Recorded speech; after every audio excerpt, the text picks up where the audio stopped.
up, guys? Welcome to a new episode of Flopbuster. Right now, we're going to be talking about urban legend. The stories we've all told. Guy and a girl, and they're parked out in the woods. The guy steps out, and the girl starts to hear these scratching noises. It's her dead boyfriend hung from a tree. The tales we've all listened to. Isn't there another story about a guy with an axe hiding in a woman's back seat? My mom still checks the back seat before getting into a car. But just because it never happened doesn't mean it never will. Urban legend. Bloody Mary, Candyman, all those type of urban legends. All those type of urban legends. The guy that hides in the back of your seat. Yes. Homie the Clown, if you're from the south side of Chicago.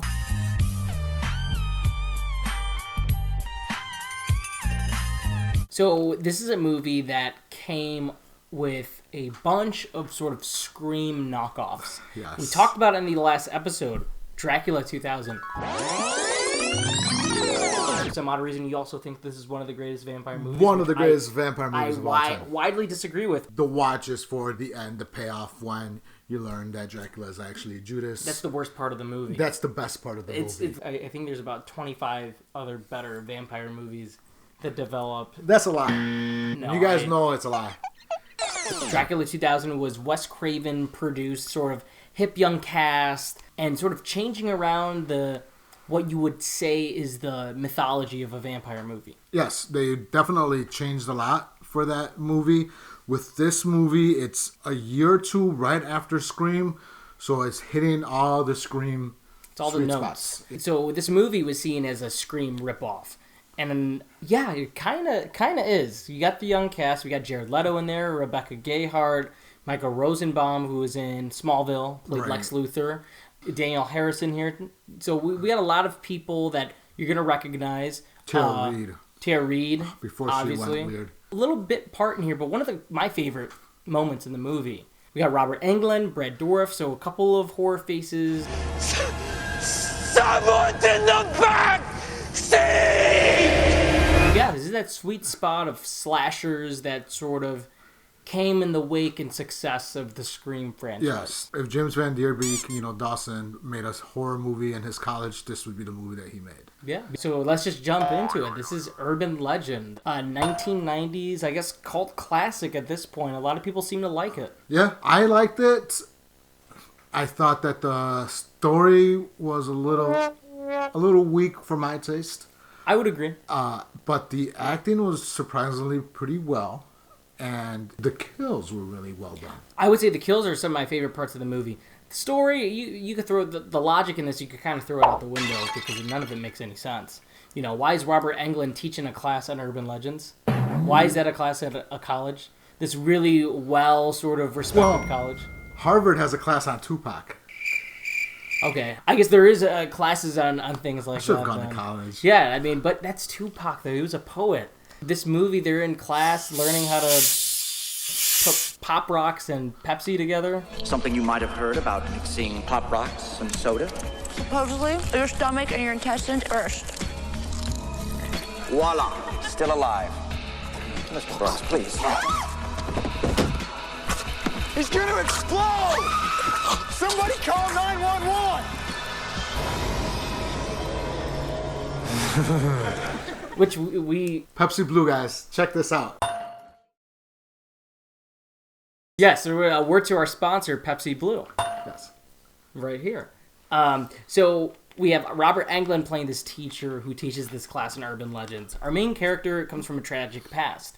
Yes. Her and her friend played this sort of gang initiation type prank urban legend thing with their car. I don't know if you want to explain it. Yeah, because to this day, I actually still do this. If you see a car coming in the opposite direction without its headlights on, usually the people do as a courtesy is you flash your high beams at them so they know, hey, your headlights are off.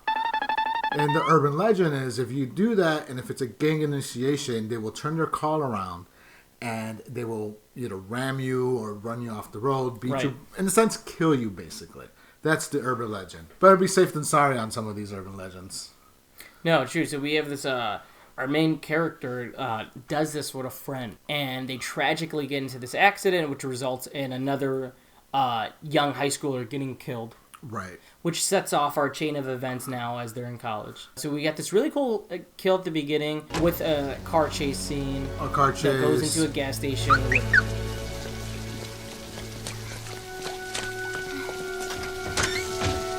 Our cameo by Brad Dourif, voice of Chucky, uncredited.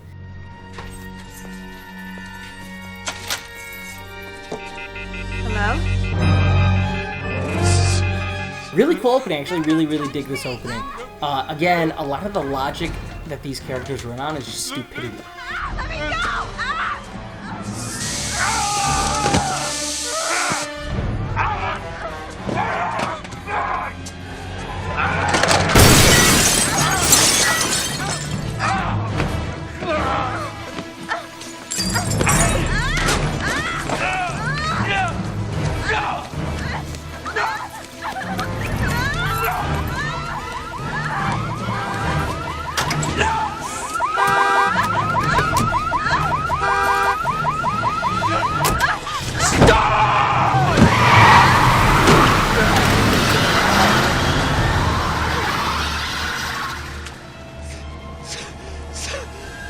Someone's in the back seat!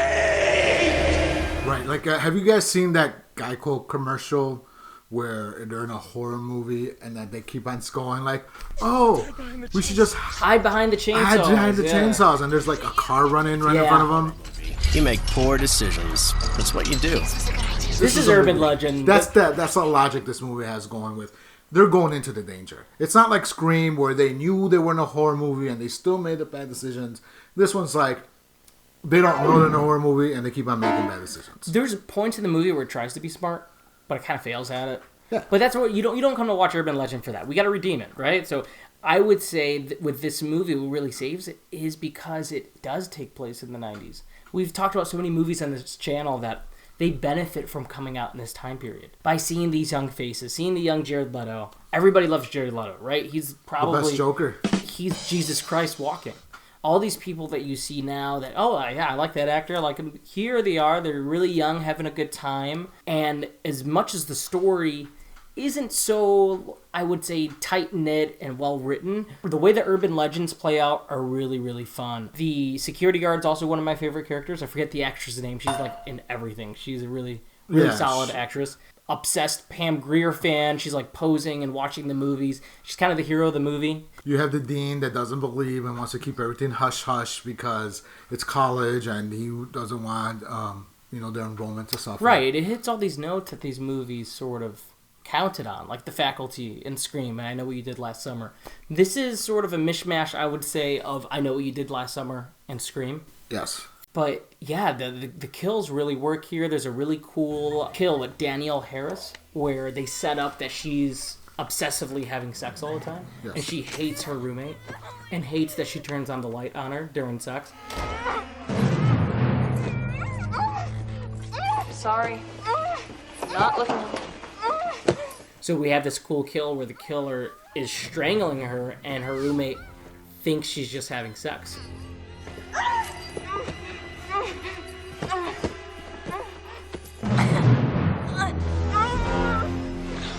So she goes to bed, puts on the headphones.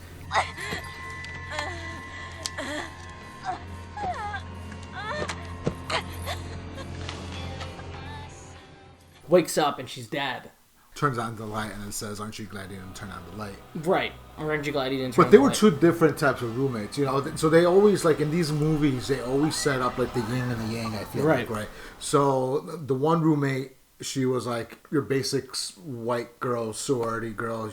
Probably ate, drank Starbucks, ate Chipotle, had dates at Panera, and the other girl, Danielle Harris, she was more of your gothic black nail polish. I'm gonna listen to. She was into Lithium. Yeah, Lithium, Korn. She's listening to Korn, and doesn't want to identify as a female, so she's probably wearing. She's on some sort of goth page message board called Goth something. Goth Love. Goth Love, and she's like tries like, hey, who wants to hook up with me on campus? Which is really weird. Which I would probably be on Goth Love back in the day. You would probably be on Goth Love. Yeah. I can picture you'd have like eyeliner and stuff.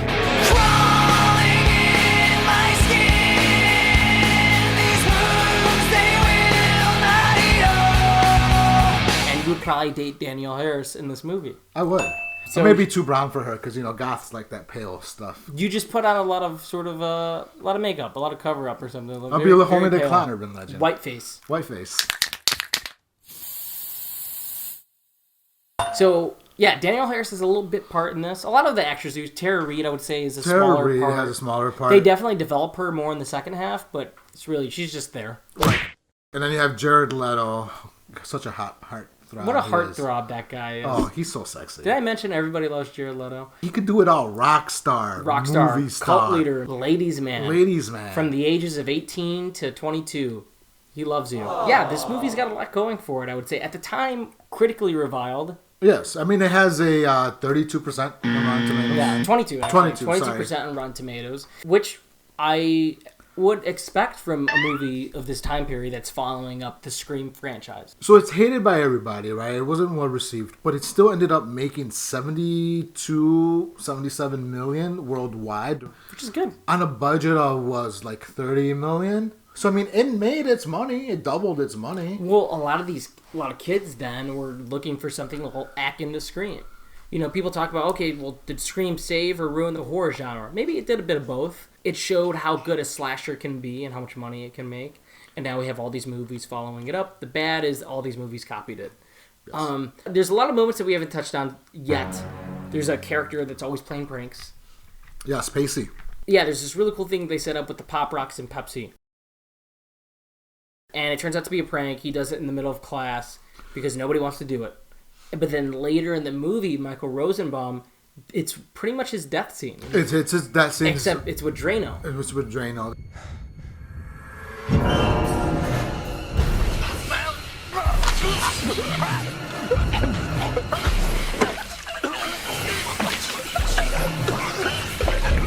He's gonna explode!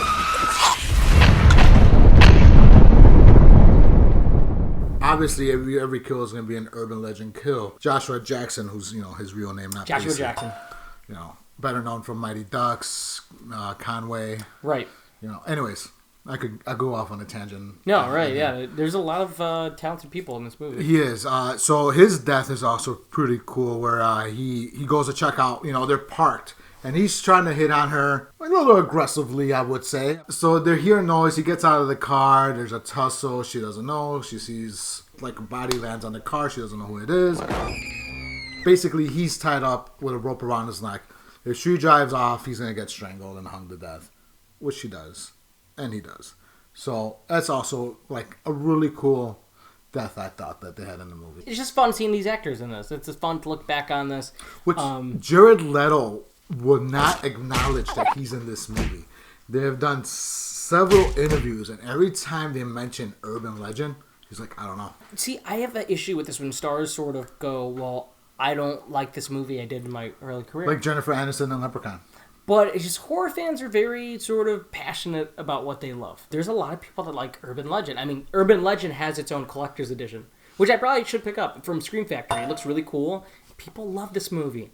Yeah, it's not the greatest. Yeah, it's derivative of other films, but that's why people like it. Like, you like movies like that. There's a very specific charm to late 90s slasher movies. Right. I mean, you're not going to pick up one of these movies and think, oh my God, it's an Oscar-winning film. You're going to pick up this movie for its kills. I mean, sometimes you could even forgive the acting. You could forgive the script just if it has cool kills in it. Yeah, and that's what a lot of horror fans look for when they look for, again, movies like this. And yeah, it's funny. I've seen that he also won't acknowledge this film, just like Jennifer Aniston. I feel like there's another person that I'm guessing Paul Rudd. Paul Rudd claims he forgot he was in Halloween 6, which I guess I would too because that movie sucks. Jim Carrey with Kick-Ass 2. He hates that movie. He does hate that movie a lot. So yeah, that's urban legend. There's a lot of cool kills in this. Acting isn't so great, but no, I mean, but they were all relatively young. They're all relatively young hip stars at the time. Also, another crazy moment that it's kind of morbid, but I thought was really fucked up, was the dog death. Oh, in the microwave? Yeah, the dog in the microwave. What a sick kill.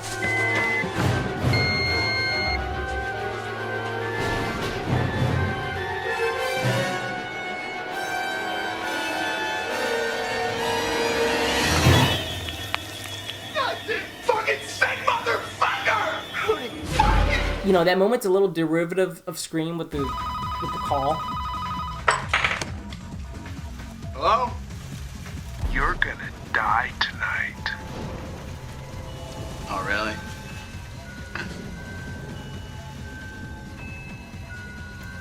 Let's see. The call's coming from inside the house. Could it be an urban legend? But the moment they have the reveal of the dog in the microwave, man, it's a crazy, disgusting moment. You never put an animal in a microwave?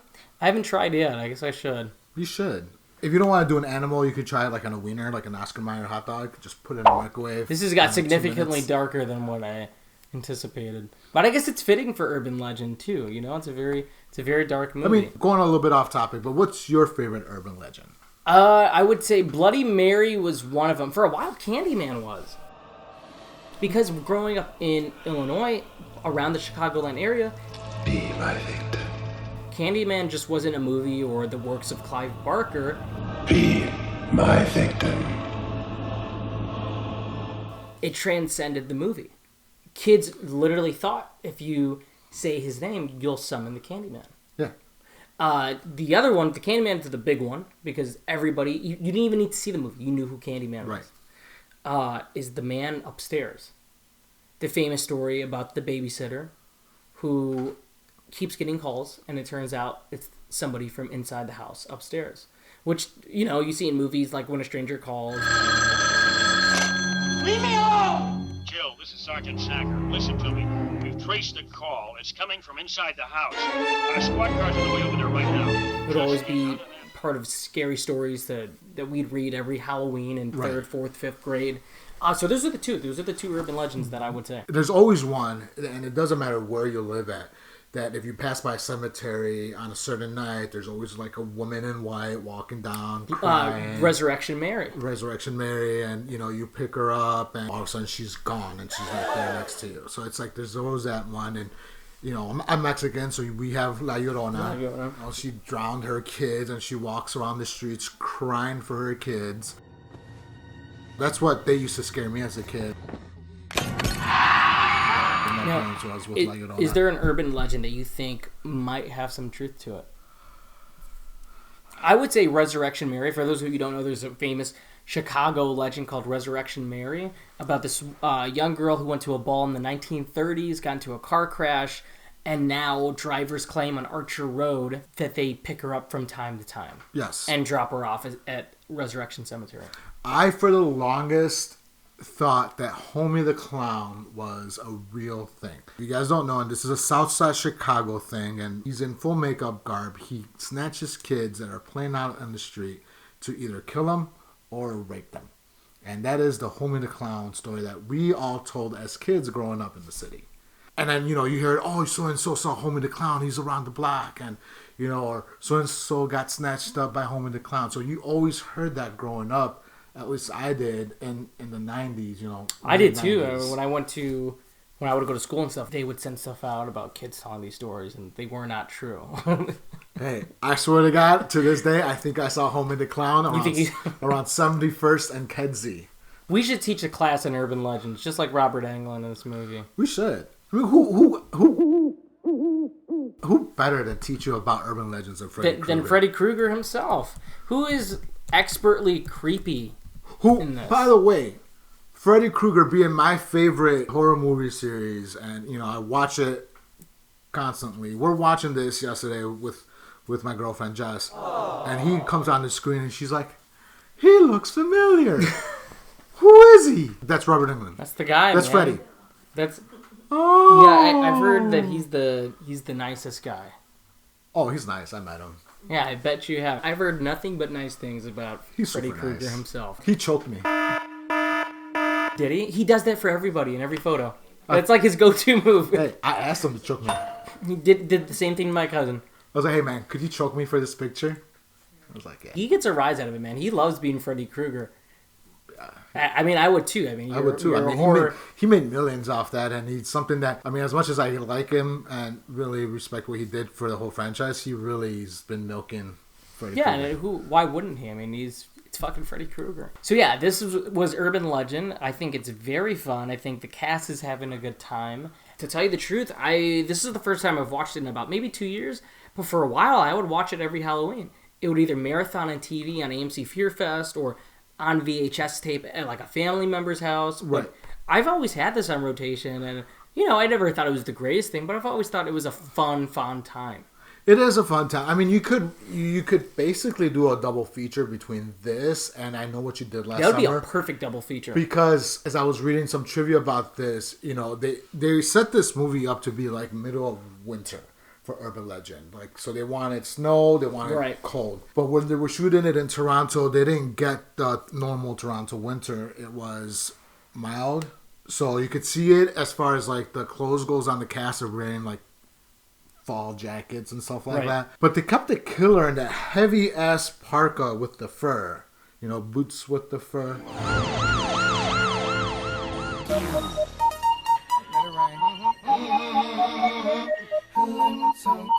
Come on.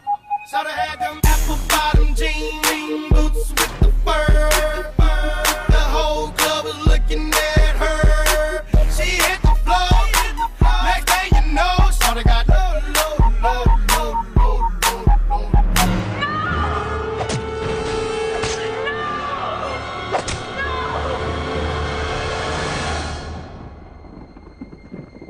The whole campus was looking at her. Yeah.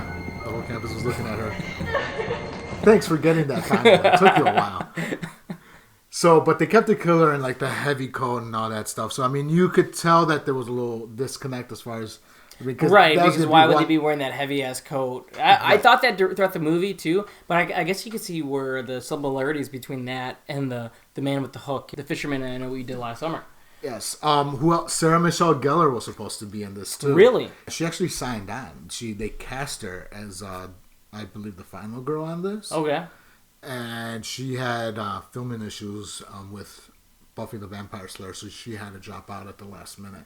The same could have been cast. Buffy in this, yeah. Could have been the same cast. Literally could have been the same thing. I Know What You Did Last Summer. Yeah, and this is a role. I mean, this is a movie I could have totally seen her in at that time period. But I agree. I think this would be a perfect double feature with. I Know What You Did Last Summer, and again, I might be in the minority. There's a lot of horror fans that they love what Scream did, but at the same time, they go, oh, well, all it did was create all these knockoffs. But I'm part of the crowd that really does like the knockoffs. I like I Know What You Did Last Summer. I like this movie. I think these are fun. I think these are fun times. They are fun. For me, growing up in the 90s, the whole 90s era is just fun for me. Anytime we're talking about anything in the 90s, I mean, I know we did The Past, and we did The Past. A lot of these 90s films. I just have a lot of fun with them. It just reminds me of my childhood, of growing up. Yeah, I think maybe the nostalgia feeling adds to it, too. Which I think why it's maybe raising a lot of these Rotten Tomatoes scores on a lot of these 90s movies. These fans are becoming movie critics, and now they're certified to go write reviews on Rotten Tomatoes. So yeah, I think this is it's a lot of fun. If you haven't seen Urban Legend, pick a cold and rainy night and check it out. I think it's worthy of redemption, not only on Flopbuster but within the horror community. If not, I mean, just watch it for the kills. It has really good ones. It's really good kills, really fun cast. Jared Leto, man. You just want to go back to Jared Leto. Yeah, everybody loves Jared Leto. I gotta talk about Jared Leto. Like I said, the best Joker. The best Joker, probably the best human being, the pinnacle of human perfection. Who knew that guy is like 50 years old? He looks like he's permanently 18. I mean, who knew back then that you would from My So-Called Life to this. Fight Club. He gets his ass beat in Fight Club. He goes to Fight Club, and then he does 30 Seconds to Mars. 30 Seconds to Mars. He goes off and does that, wins a whole bunch of Grammys, whatever. Then comes back and gets Oscar nominated for all this other stuff. I mean, this guy just has talent oozing out the ass. Yeah. He's also a piece of shit. So I think that'll do it for this episode. Urban Legend. Make sure to check it out. I think it's a really, really fun film, and I think it was a great choice to have that on this week's Flopbuster. It is, and like always, if you guys see Tony out in the streets, punch him in the face. Get some Pepsi Blue while you're at it. Don't punch me in the face, but please go check out our sponsor, Pepsi Blue.